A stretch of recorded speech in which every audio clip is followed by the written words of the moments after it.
Энэ үг би ч зүгээр ч хэлээгүй юм. Тэр өдөр чуулганы байнгын орны оролдоон дээр хүүхдийг захим орчны гэмт хэрэгээс хамгаалах тухай хуулийн асуудал яригдсан. Тэгээд тэн дээр би ер нь хүүхдүүдийг яаж хамгаалах, захим орчноос хүүхдүүд бол ерөөсөө Монголд байгаа бүх одоо муу мухай үйлдэлүүдийг тэндээс үзэж байгаа.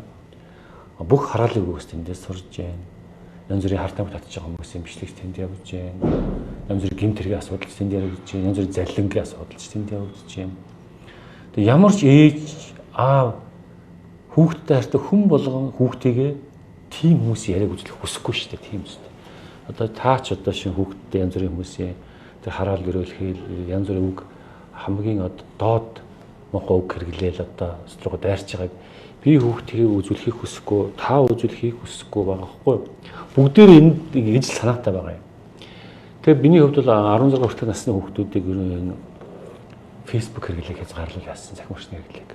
Тэд нар өөрсдөө эргүүлээрээ үсэх ёстой. Нийгмийн энэ хар бурамыг ядаж сонсохын хязгаарлал яасан гэж санал гаргасан. Тэрийг бол одоо яг тэр үед одоо бас нийт монголоор гэдэг байдлаар тайлбарж эхэлж ойлгуулсанс болж нэлээд гэж явсан. Гэтэ би энийг бол хизээ нэгэн цагт энэ ажил заавал хийдэж итгэж байгаа. Хизээ нэгэн цагт энэ асуудал хүндэрсний дараа хизээ нэгэн асуудал хурцсны дараа заавал манай монголчууд ойлгодог шүү дээ.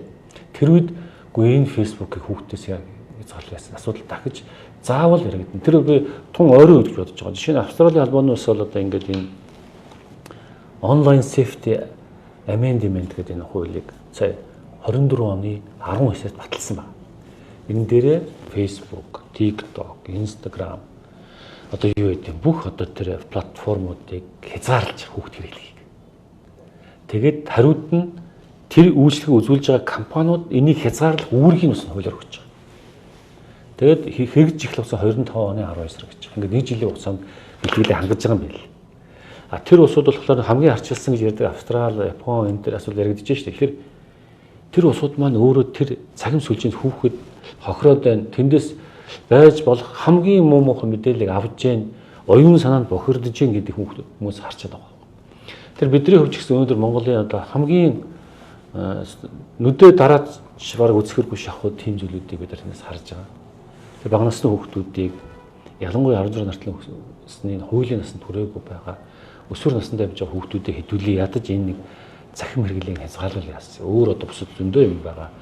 Тэрийг үзэж болно. Гэхдээ энэ одоо нэг бүх хэрүүл уруул хараал ирүүл одоо элдв видео бичлэгүүд ингээд байнга тавигддаг томчуудын юмыг хүүхдүүд үзүүлэх шаардлага байна л гэж. Гэтэ энэ хуулийн төсөл төр одоо засгийн газар ажиллаж байгаа бол би ч гэсэн хуулийн төслийг санаачлыг бодож байгаа. Энэ одоо өнөөдөр намайг эсэргүүцсэн улсууд маргааш надтай нийлнэ гэж би итгэж байгаа. Яг тэгвэл энэ гарцаг асуудал. Тэр эсэргүүцсэн хүн хүүхдийгээ жишээ нь энийг үзүүлэхийг хүсэхгүй л байгаа шүү дээ. Эцэг хүний хувьд өөр хүүхдийн зөв хүмүүжүүлэх гэдэг л тий бодлого. Ерөөсөө л эцэг хүний хувьд тийм ээ тэрийг ойлгох юм бол бүгдээрээ л зөвлөж дэмжих ёстой юм. За яг нэг манай бас өршөлдөх сөрөггүйчин гэх юм уу ингээд нөгөө нэг тийм усадын зүгээс Монголыг нийтээр хаавал яасан юм бэ гэсэн асуудлыг гаргаж тавьсан. Би тэр хурал дээр үг хэлэхдээ яг тэр үгний өмнө хүүхдийг гэмт хамгаалахаас хамгаалахын тулд гэдэг өгүүлбэр хэлсэн байгаа. Тэрийг нь тастаад зөвхөн одоо фэйсбүүкийг бүрэн хаачвал яасан гэж. Яг хөө зүгээр тэр хаадаг юм уучртай өгөхлөөр бас манай захин гэмт хэрэгтгийг мөрдөж байгаа улсууд тэрийг хариуцж байгаа улсууд бол ингээд эндээс болоод энэ асуудал яригддаг. Сар юм уран сарч хаагаад тэгээд үнэхээр тэнцэж болж байгааг харах хэрэгтэй шүү дээ. Тийм биз дээ. Боловсролын сайдд туршаад үзээч л гэсэн санал юм биш. Тийм туршаад үзээч гэсэн санал тавьсан. Хаа гэдэг шийдвэр би гаргадаг ч хүн биш. Тэгэхээр боловсролын сайдаас хөлөөж авсан. Гэхдээ ер нь бид нар энэ бол эрт өөр хэзээ цагт хийгдэнэ. Өнөөдөр маргааш шүү. Магадгүй би арай төрүүлээд хэлсэн байж магадгүй.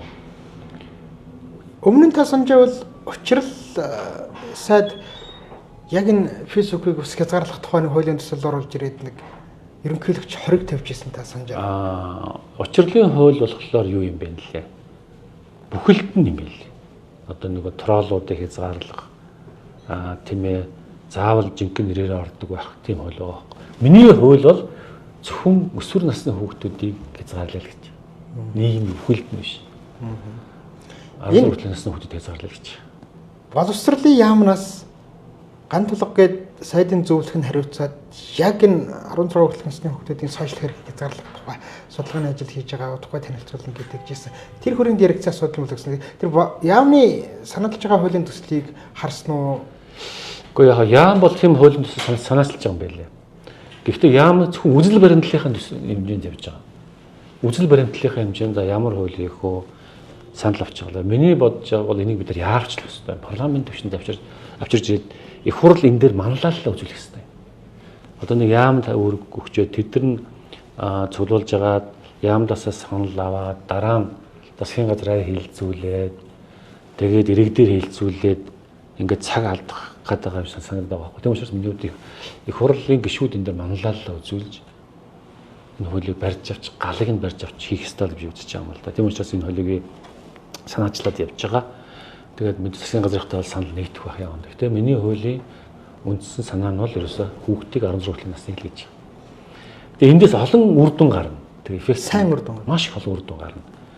Хүүхдүүд мэдээж одоо янз бүрийн хэрэглэнээс багассан. За хоёрдугаарт нь ер нь энийг хаачих юм бол тэ өөр аль платформ руу TikTok руу хаашаа энэ хүмүүсийн хэрэглээ шилжих юм. Үнэхээр энээс яг болоод байсан юм уу гэж олон асуудлын хариултууд гарч ирэх байна. Тийм учраас би 3 сар хаагаад үзүүл яасан, 1 сар хаагаад үзүүл яасан бэл гэж саналыг боловсролын сайд тавьсан. Тэгээд энийг ойлгодог хүмүүс л бүгд дэмжиж байгаа. Ойлгохыг хүсэхгүй байгаа бас байгаа байхгүй. Ямар нэгэн байдлаар бусдыг харлуулах тийм бодлол байгаа. Тэдний зүгээс бол одоо маш их гойволж байгаа юм л да. Энэ бол би энийг би өнөөдөр дахиад хэлье. Энэ тун удахгүй ойрын ирээдүйн нас бол заавал яригдаж энэ хөл батлагдана. Тэгэхэд хүмүүс дэмжинэ би бодож байна. Одоо гол нь Facebook гэдэг зүйл чи өөрөө зохион байгуулалттай болчихж байна. Зохион байгуулалттай хүнийг доромжилдог, гүтгдэг. Зохион байгуулалттай хүнийг магтдсан байна. Зохион байгуулалттай гэмт тэргүүдийг тэргээр үйлддэг болсон байна. Ерөөсөд одоогийн тэр тэнд байж бүх зүйл зохион байгуулалттай болсон байна. Тэгэхээр энэ чинь өөр тийм зохион байгуулалттай юм зүйл бид нар хүүхдүүдэд оруулдаг байгаа байхгүй. Тийм учраас энийг хязгаарлая. Хүүхдүүд хичээлээ үзэг. Өөр одоо кино мэнэ үзэх юм бол үзэг тийм ээ. Эсвэл одоо спорт, секс дугуйланд бол яваг. Заавал энэ одоо хамгийн нийгмийн болохгүй бүх хүмүүсийн нийлбэр болсон энэ зүйл цагаа дараа зарцуулах. Тэр нь одоо манай сургуулийн Facebook-оор юу яаж ингэж байгаа шүү дээ. Хичээл орж ингэж байгаа. Өн чинь зөв сошиал юм шүү дээ. Тэрний програм зөндөө байгаа. Боловсролын яам тэрийг аваад тэгээд сургуулиудад тараагаад тэгээд тэргээр хичээл дамжилдаг байж болно үсттэй. Хоёрт нь миний ярьсан зүйл байгаа шүү дээ. Өнөөдөр манад гадаа гардаг хүүхд байхгүй болсон. Бүгдээрээ гар утас барьж суун, эсвэл iPad барьж суун хүүхд тэгээд тэрийг үзэж авчирч гарах сонирхолтой болцсон. Тэгээд хүчлэл таргалал. Тэг хүчлэл таргалал бол нөгөөдний хараам бол тэгэхээр энийг ерөөсөө ингээд хүүхдүүдийг нийгэмшүүлэх, секс дугуйлных явуулах, тэг бие биелдрийг хөгжүүлэх, оюун санаагийн дэлгэх, нийгэмтэй харьцах тэр болцсон гарч өгөхөнд бол энийг хязгаарлах гэсэн юм байна гэж бодож